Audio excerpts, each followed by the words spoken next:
ரப்பனா ஆத்தினா ஃபித் துன்யா ஹசனா ஒஃபில் ஆஹிரத்தி ஹசனத்தம் வகீனா அதாபன்னா. அன்பானவர்களே, இந்த துவா என்ன சொல்லுகிறது? ஏன் நாம் மடக்கி மடக்கி கேட்கிறோம்? எல்லா தொழுகையிலும் தொழுது முடித்ததற்கு பிறகு இமாம் துவாவை நிறைவு செய்கிற பொழுது இந்த துவாவை சொல்லிதான் நிறைவு செய்கிறார். நாமும் தனியாக கேட்கிற பொழுது இந்த துவாவை மீண்டும் மீண்டும் சொல்லுகிறோம். இதில் என்ன இருக்கிறது? இன்று நாம் அதை தான் பார்க்க இருக்கிறோம். ஒரு மூமினின் அடையாளம் இந்த துவா. மூமினாக இருப்பவர் மட்டும்தான் இப்படி துவா செய்வார். திருக்குரானிலே அல்லாஹ் ஹஜ்ஜினுடைய விவரங்களை எல்லாம் சொல்லி முடித்துவிட்டு வைதா கலைத்தும் மனாசிகக்கும் ஃபத்குருல்லாஹ கதிக்ரிக்கும் ஆபாஅக்கும் அவ் அஷத்த திக்ரா, ஹஜ்ஜினுடைய கிரிகையை எல்லாம் நிறைவு செய்ததற்கு பிறகு இறைவனை நீங்கள் துதியுங்கள் என்று அல்லாஹ் சொல்கிறார். கதிக்ரிக்கும் ஆபாஅக்கும் அவ் அஷத்த திக்ரா. பண்டைய காலத்தில் எப்படி பழக்கம் இருந்தது என்றால், ஹஜ்ஜினுடைய கிரிகைகளை நிறைவு செய்ததற்கு பிறகு தங்களுடைய குடும்ப பெருமை, பாரம்பரியத்தினுடைய பெருமை, நாங்கள் எந்த வம்சம், எந்த வம்சத்தின் சிறப்பு என்ன என்று ஒவ்வொருவரும் தங்களுடைய பெருமையை பற்றி பீட்டிக் கொண்டிருப்பார்கள். அல்லாஹ் சொன்னான், அப்படியெல்லாம் செய்யாதீர்கள். ஒரு புனிதமான காரியத்தை, வணக்கத்தை நிறைவு செய்துவிட்டு இதுபோன்றுண்டான குலப்பெருமையை, கோத்திர பெருமையை, வம்சப்பெருமையை பேசி தெரியாதீர்கள். இறைவனை துதியுங்கள். உங்கள் பெருமையை, உங்கள் பரம்பரையின் பெருமையை பேசுவதை விட அதிகமாக இறைவனை நீங்கள் துதியுங்கள். அப்படி சொல்லிட்டு அல்லாஹ் அடுத்து ஒரு செய்தி சொல்றான். وَمِنَ النَّاسِ مَن يَقُولُ رَبَّنَا آتِنَا فِي الدُّنْيَا وَمَا لَهُ فِي الْآخِرَةِ مِنْ خَلَاقٍ. மனிதர்களிலே சிலர்கள் இருக்கிறார்கள், அவர்களின் பிரார்த்தனை எப்படி இருக்கிறது தெரியுமா? இறைவா, எனக்கு உலகத்தில் கொடு என்று கேட்கிறார்கள். உலகத்தில் அதை கொடு, இதை கொடு, அப்படியாக்கு, இப்படியாக்கு என்று உலகத்தோடு அவர்களுடைய பிரார்த்தனை சுத்தி முடித்து விடுகிறது. وَمَا لَهُ فِي الْآخِرَةِ مِنْ خَلَاقٍ. ஆகிரத்திலே அவர்களுக்கு எந்த நன்மையும் கிடைக்காது. எல்லாம் உலகம் உலகம் என்று அவர்களுடைய பிரார்த்தனை இங்கேயே முடிகிறது. மறுமையில் எதுவும் கிடையாது சொல்லிட்டு அடுத்து சொல்றான், ஒமின்ஹும், அதே மனிதர்களில் சிலர்கள் இருக்கிறார்கள், அவர்களின் பிரார்த்தனை எப்படி இருக்கும் தெரியுமா? மை யகூலு ரப்பனா ஆத்தினா ஃபித் துன்யா ஹஸனா வஃபில் ஆகிரத்தி ஹஸனா வகினா அதாபன்னா. மூன்று விஷயத்தை மையப்படுத்தி அவர்களின் பிரார்த்தனை இருக்கும். எப்படி கேட்பார்கள்? இறைவா, எங்களுக்கு உலகத்தில் நன்மையை கொடு, மறுமையிலும் நன்மையை கொடு, நரக வேதனையை விட்டு எங்களை பாதுகாத்து விடு. இதான் அந்த மூணு. உலகத்திலும் எங்களுக்கு நன்மையை கொடு, நாளை மறுமையிலும் நல்லதை கொடு, கொடிய நரக வேதனை விட்டு எங்கள் எல்லோரையும் காப்பாற்றி விடு என்று கேட்பார்கள். இவர்கள்தான் உண்மை மூமின்கள் என்று அல்லாஹ் அடையாளப்படுத்துகிறான். எனவேதான் நான் சொன்னேன், இந்த துவா என்பது மூமினின் அடையாளம். எனவேதான் நபிகள் நாயகம் ஸல்லல்லாஹு அலைஹி வஸல்லம் என்ன துவா செய்தாலும் அதனுடைய இறுதியிலே ரப்பனா ஆத்தினா ஃபித் துன்யா, இந்த துவாவை ஓதாமல் அவர்கள் தங்களுடைய துவாவை முடிப்பதில்லை. எல்லோருக்கும் தெரிந்த துவா இது. நாம் மக்காவிற்கு போகிறோம், புனித ஹஜ்ஜையோ உம்ராவையோ நிறைவு செய்கிறோம். ஹஜ்ஜு செய்தாலும் அதிலே தவாஃப் செய்ய வேண்டும், உம்ரா செய்தாலும் அதிலே தவாஃப் இருக்கிறது. தவாஃப் என்றால் இறை இல்லமாம் காபாவை வலம் வருவதற்கு பெயர் தவாஃப். 7 முறை சுற்றி வந்தால் அதற்கு பெயர் ஒரு தவாஃப் என்று அர்த்தம். இது தாண்டி சும்மா இருக்கிற நேரத்திலும் தவாஃப் செய்து கொண்டே இருக்கலாம். தொழுகைக்கு கூட ஒரு கட்டுப்பாடு இருக்கிறது. இந்த நேரத்தில் தொழ வேண்டும், இந்த நேரத்தில் தொழக்கூடாது. சூரியன் உதிக்கிற பொழுது தொழக்கூடாது, சூரியன் உச்சிக்கு வரும் பொழுது தொழக்கூடாது, சூரியன் மறைகிற பொழுது தொழக்கூடாது. நோன்புக்கு சில கட்டுப்பாடுகள் இருக்கிறது. வருடத்தில் 1 மாதம் ரமதான் முழுக்க நோன்பு வைக்க வேண்டும். மற்ற நாட்களில் 13, 14, 15 நோன்பு வைப்பது பிறை கணக்கில் வைப்பது சுன்னத். இதை தாண்டி நோன்பு வைக்கலாம். ஆனால் 5 நாட்கள், வருடத்திலே 5 நாட்கள் நோன்பு வைக்கக்கூடாது. 2 பெருநாளில் நோன்பு வைக்கக்கூடாது. ஹஜ்ஜி பெருநாளினுடைய அந்த பிறை 11, 12, 13 ஐயாமு தஷ்ரீக் என்று சொல்லக்கூடிய தக்பீர் சொல்லிக் கொண்டிருக்கக்கூடிய அந்த தினங்களிலே எந்த நோவும் யாரும் வைக்கக்கூடாது. அப்போ ஒரு கட்டுப்பாடு. ஆனால் வருடத்தில் 365 நாட்களும் ஒரு நாளைக்கு 24 மணி நேரமும் செய்து கொண்டே இருக்கலாம் என்று இருக்கக்கூடிய ஒரு அமல் இருக்குமே, ஆனால் தவாஃப் தான். எல்லா நேரத்திலையும் செய்யலாம், அதற்கு கட்டுப்பாடு கிடையாது. இந்த நேரத்தில் செய்யக்கூடாது என்ற தடை கிடையாது. கியாமத்து வரை அந்த தவாஃப் இருந்து கொண்டே இருக்கும். எனவேதான் பெருமானார் சொன்னார்கள், கியாமத்தின் அடையாளங்களில் முக்கியமானது இறையில்லமாம் காபாவின் தவாஃப் நிப்பாட்டப்பட்டு விடும். தவாஃபே இருக்காது. அந்த இடத்தில், அந்த புனிதமான தவாஃபினுடைய இடத்திலே ஒவ்வொரு சுற்றுக்கும் ஒரு துவாவை பெருமானார் கற்றுத் தந்தார்கள். முதல் சுற்று இந்த துவாவை ஓதுங்கள், இரண்டாம் சுற்று இந்த துவாவை ஓதுங்கள் என்று 7 சுற்றுக்கும் 7 துவாக்களை பெருமானார் ஸல்லல்லாஹு அலைஹி வஸல்லம் கற்றுத் தந்தார்கள். ஆனால் அந்த தவாஃபிலே காபா என்பது சதுர வடிவத்தில் இருக்கக்கூடிய ஒரு ஆலயம். அதற்கு 4 பக்கங்கள் இருக்கிறது. ஹஜருல் அஸ்வத் என்ற ஒரு கல் இருக்கக்கூடிய அந்த பாகத்திலிருந்து தவாஃப் துவங்கும். அங்கிருந்து 3 பக்கங்களை, அதாவது காபாவினுடைய 3 பக்கங்களை, 3 கார்னர்களை கடந்து 4வது கார்னர், அதற்கு பெயர்தான் ருக்குனே யமானி.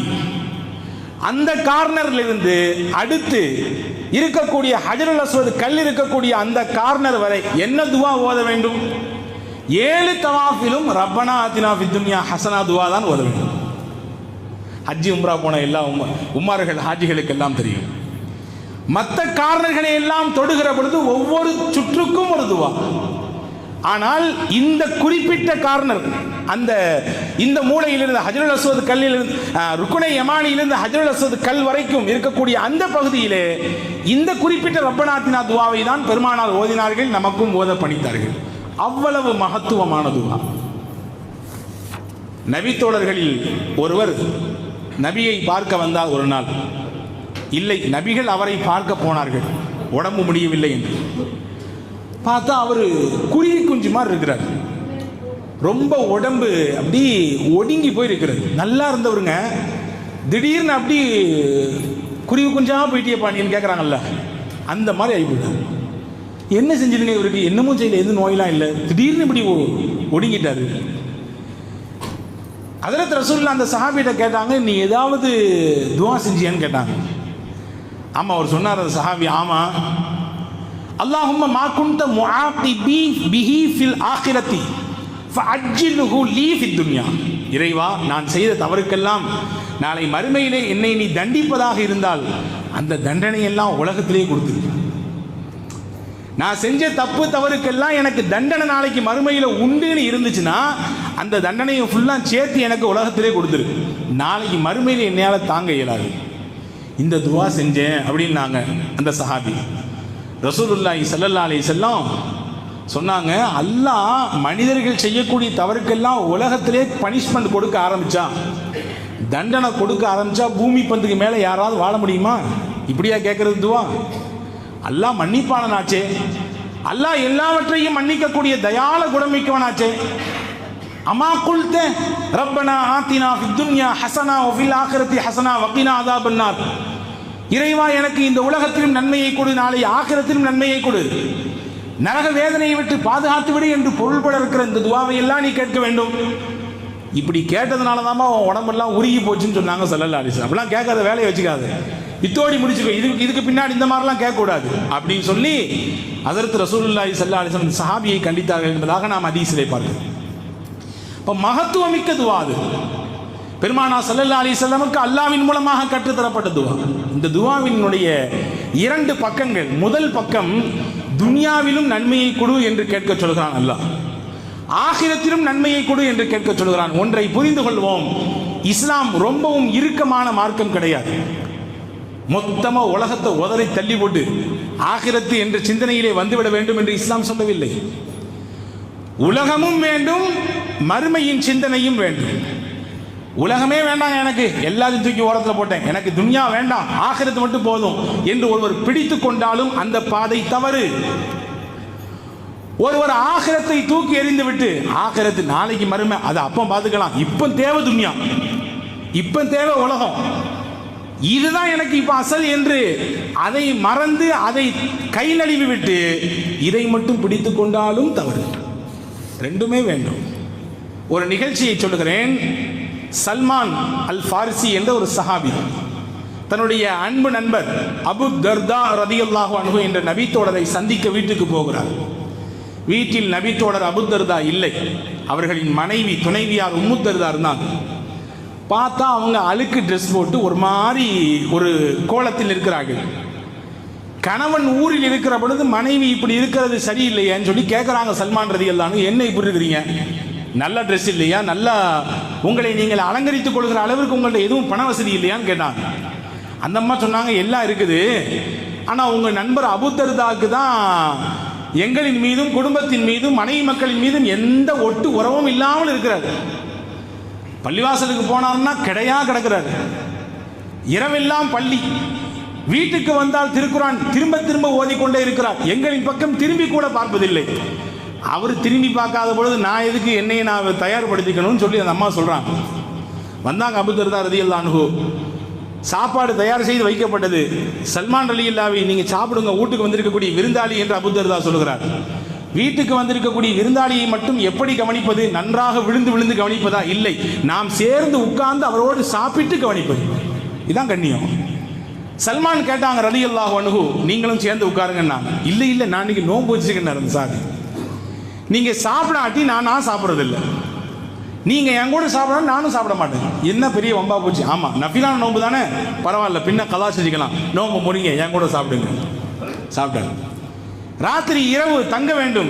2 பேரும் தங்குவதற்கு அறைக்கு சென்றார்கள்.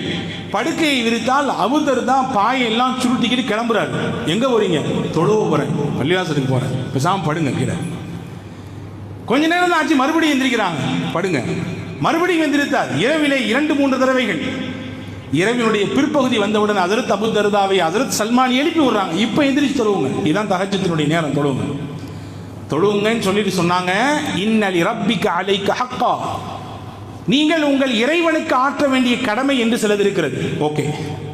வ இன்னலி நஃப்ஸிக அலைக ஹக்கா, உங்கள் உடலுக்கு நீங்கள் ஆற்ற வேண்டிய கடமை என்று சிலது இருக்கிறது, அதை செய்யணும் சரியா.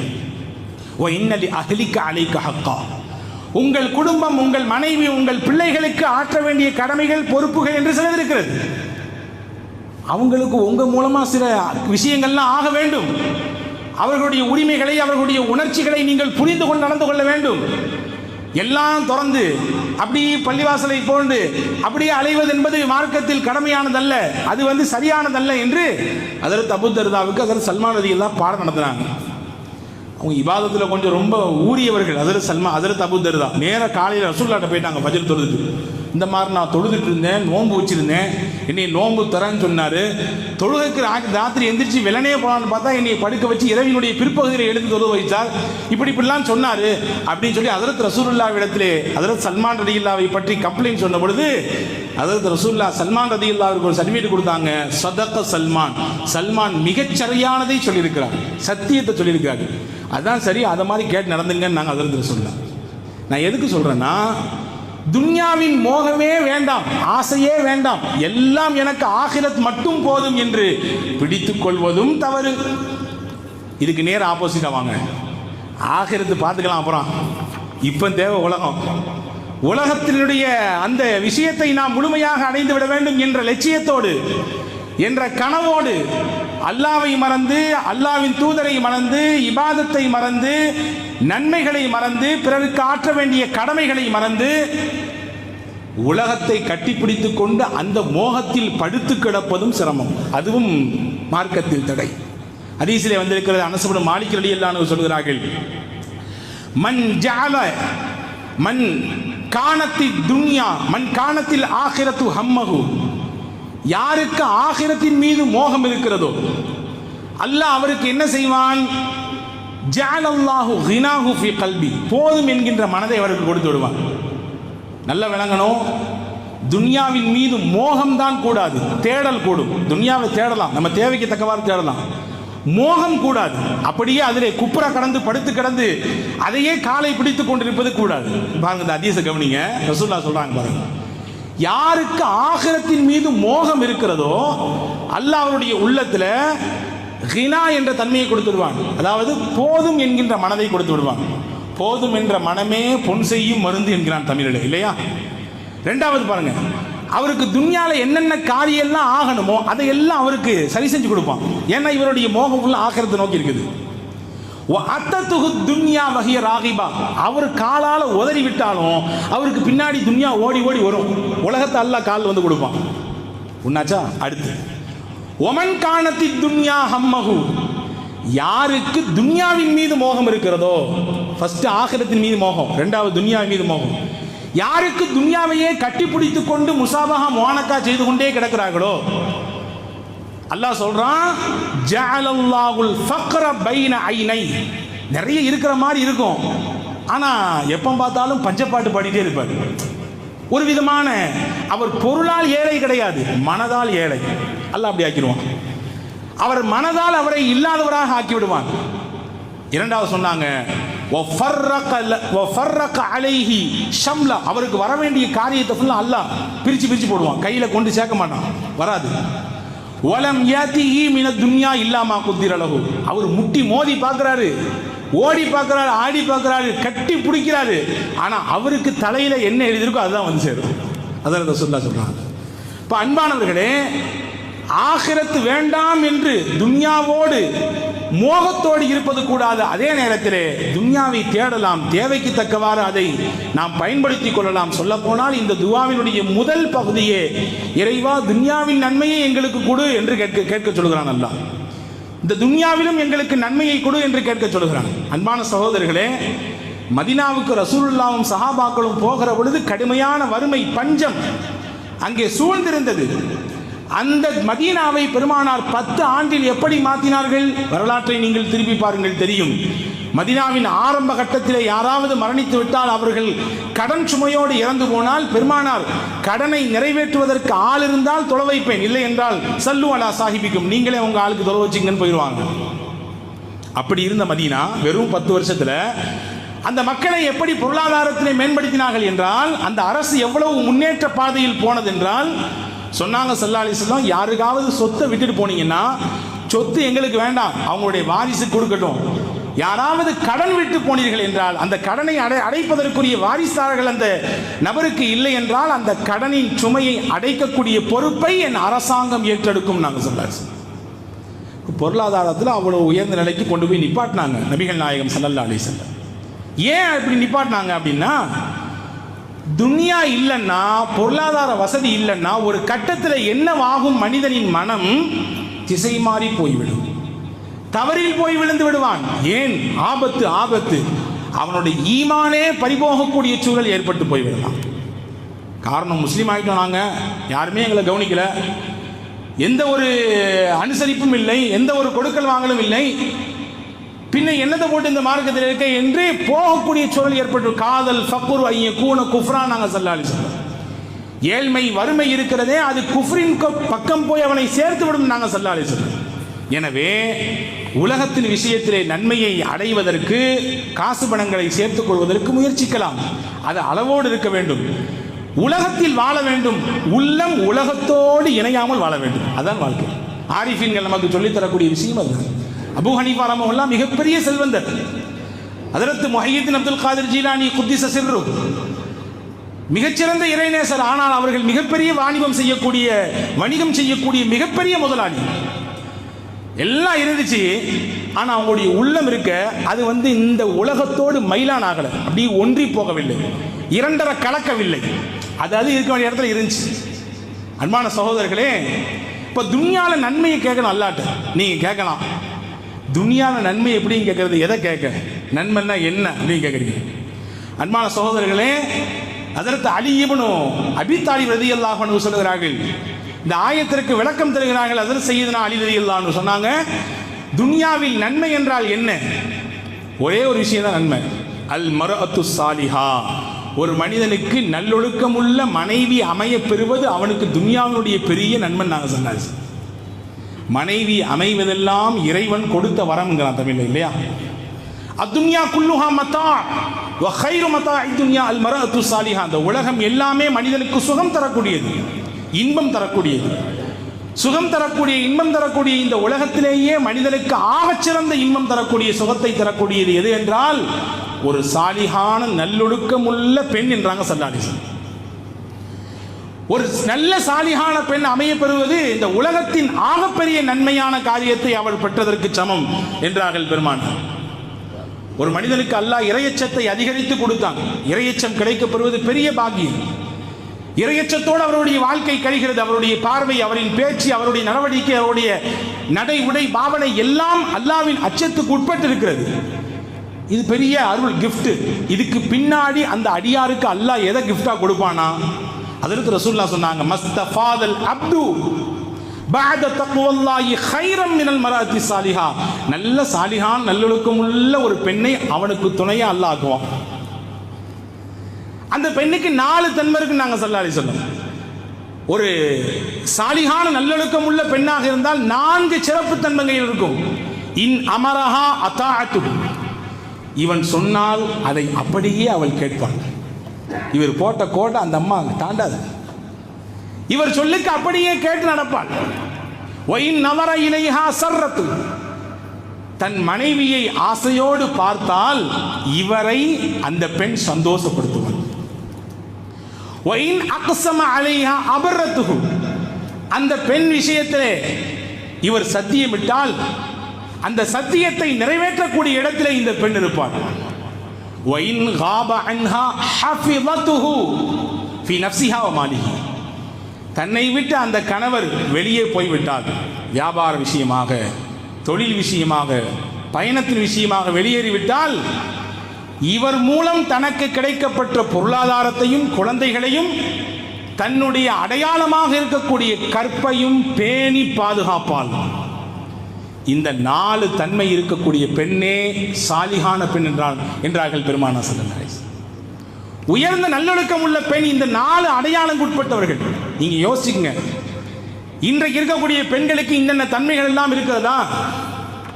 அதற்கு ரசூலுல்லாஹி ஸல்லல்லாஹு அலைஹி வஸல்லம் சொன்னாங்க, பாருங்க, ஒரு மனிதனுக்கு துன்யால அல்லாஹ் நல்லதை கொடுக்கணும் நான் என்ன கொடுப்பானா? 3 கொடுப்பானாமா.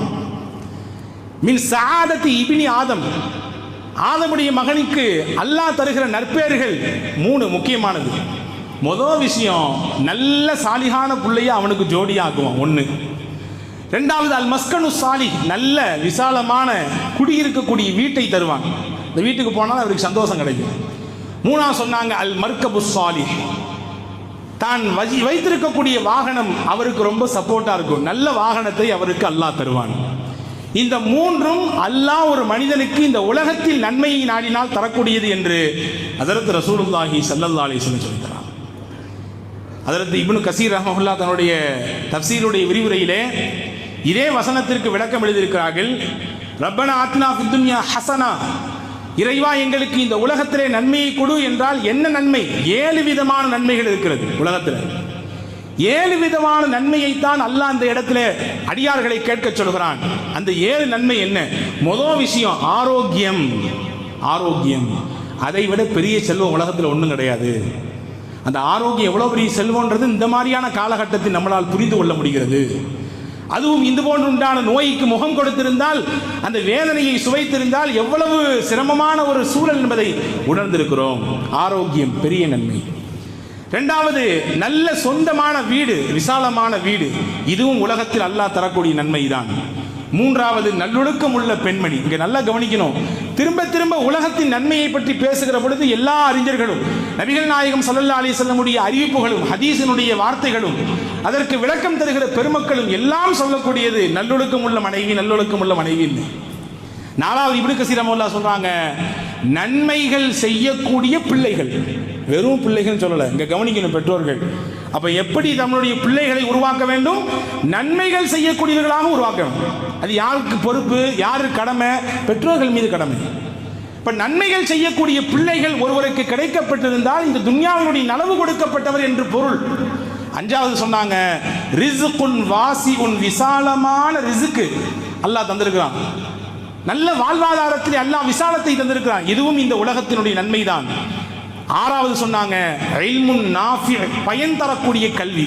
எந்த கல்வி துன்யாவிலேயே ஆகிரத்திலும் பயன் தருமோ அந்த கல்வியை ஒருவருக்கு கிடைக்க பெருமையானால் இந்த உலகத்தின் நன்மை கிடைக்கப்பட்டவர். ஏழாவது சொன்னாங்க அமலே சாலிஹ், சாலிஹான நல்லமல் செய்யக்கூடிய வாய்ப்பு. எல்லாருக்கும் இந்த 6 இருக்கு, ஆனால் அவர்கிட்ட அமல் இல்லை. நல்லமல் செய்யக்கூடிய வாய்ப்பு அவருக்கு கிடைக்கப்படவில்லை என்றால் துன்யாவினுடைய கைர் அவருக்கு இல்லை என்றால், துன்யாவுடைய நன்மை அவருக்கு இல்லை என்று பொருள். அன்பான சகோதரர்களே, இப்போ துன்யாவின் நன்மையை கேளுங்கள் என்று சொல்லிவிட்டு அந்த நன்மைகள் எதுவெதுவெல்லாம் உண்டு என்பதையும் அறிஞர்கள் நமக்கு விளக்கி தருகிறார்கள் என்றால், அன்பான சகோதரர்களே, இதையெல்லாம் நாம் அல்லாஹ்விடத்தில் மீண்டும் மீண்டும் கேட்க வேண்டும். இந்த துஆவை ஓதுகிற பொழுது இதனுடைய பொருளை, இதனுடைய ஆத்மார்த்தமான வார்த்தைகளிலே இருக்கக்கூடிய அர்த்தங்களை, இது எதை கேட்க அல்லாஹ் நம்மை பணிக்கிறான் என்பதை உணர்ந்து கேட்கிற பொழுது நிச்சயமாக அல்லாஹ் அதையெல்லாம் நமக்கு தருவான் என்பதிலே எந்த சந்தேகமும் இல்லை. நீங்க எல்லாம் கேட்குறீங்க, அதாவது நல்லொழுக்கம் உள்ள மனைவி கிடைப்பது என்பது மிகச்சிறந்த நன்மை, உலகத்தின் நன்மை என்று சொல்கிறீர்கள். ஆமாம், இந்த மாதிரியான பாக்கியம் வாய்ப்பு எங்களுக்கு கிடைக்க பெறவில்லை, என்ன செய்ய வேண்டும் என்று கேட்டால் அதுக்கும் பெருமானா ஸல்லல்லாஹு அலைஹி வஸல்லம் சொல்வார்கள், ஒரு பெண்ணை நீங்கள் தேர்வு செய்கிற பொழுது எந்த அடிப்படையில் தேர்வு செய்ய வேண்டும்? ஒரு ஆணுக்கு பெண்ணை, ஒரு ஆண் மகனுக்கு மனைவியை தேர்வு செய்கிறார், அவர் எப்படி தேர்வு செய்ய வேண்டும்? எதை அளவுகோலாக வைக்க வேண்டும்? 4 விஷயத்தை அளவுகோலாக பொதுவாக சமூகம் வைக்கும். லி மாலிஹா, அவர் நல்ல பொருளாதார பின்புலம் உள்ள பெண்மணி, நல்ல குடும்பம், பெரிய நல்ல வசதி வாய்ப்பான குடும்பம். ஒலி ஹசபிஹா, நல்ல பேர் வாங்கின குடும்பம், ஊர்ல பெரிய பேர் இருக்கு அந்த குடும்பத்துக்கு. ஒலி ஜமாலிஹா, நல்ல அழகு சௌந்தரியம் உள்ள பெண். 3ஆச்சா? ரசூலுல்லாஹ் சொன்னாங்க 4வது வலி தீனிஹா, மார்க்கப்பட்டுள்ள பெண். இந்த 4ஐயும் சொல்லி சொன்னாங்க ஃபல்ஃபர் பிதாத்தி தீன், உன் வாழ்க்கை மேம்பட வேண்டும் என்றால் மார்க்கப்பட்டுள்ள பெண்ணை மனம் முடித்துக்கொள். அப்படி மனம் முடிச்சிட்டனா உன்னுடைய வாழ்க்கையும் சிறப்பாகும். அதோடு மட்டுமல்ல, இந்த உலகத்தில் நன்மையை கிடைக்கப்பட்ட மனிதர்களில் பட்டியலில் நீரும் சேர்ந்து விடுவாய் என்று ஹஜ்ரத் ரசூலுல்லாஹி ஸல்லல்லாஹு அலைஹி வஸல்லம் சொல்றாங்க. மார்க்கப்பட்டுள்ள நிலையில் நமக்கு மனைவி அமைய பெறவில்லை என்றால் மார்க்கப்பட்டு மிக்கவர்களாக உருவாக்க வேண்டிய கடமை நமக்கு இருக்கிறது. நீங்க கேட்கலாம், நான் நிக்கா முடிக்கும் பொழுது என்னுடைய மனைவிக்கு மார்க்க ரீதியில் அந்த அளவுக்கு பெரிய நாலேஜ் இல்லை, பெருசா குர்ஆன் ஓத தெரியல, பெருசா மார்க்கத்தை பத்தி, அல்லாஹ்வை பத்தி, ரசூலை பத்தி தெரியல, பின்ன நான் என்ன செய்யறது? இப்பவும் ஒன்றும் குறைஞ்சு போகாது. அல்லாஹ்வை பற்றி, தூதரை பற்றி, மார்க்கத்தினுடைய சட்டத்திட்டங்களை பற்றி சொல்லி சேர்க்க வேண்டிய பொறுப்பும் கடமையும் நமக்கு இருக்குது. உருவாக்கலாம், முடியும். நம் வீட்டில் இருக்கக்கூடிய பெண்களை மார்க்கப்பட்டு மிக்கவர்களாக உருவாக்கக்கூடிய தகுதி நமக்கு இருக்கிறது.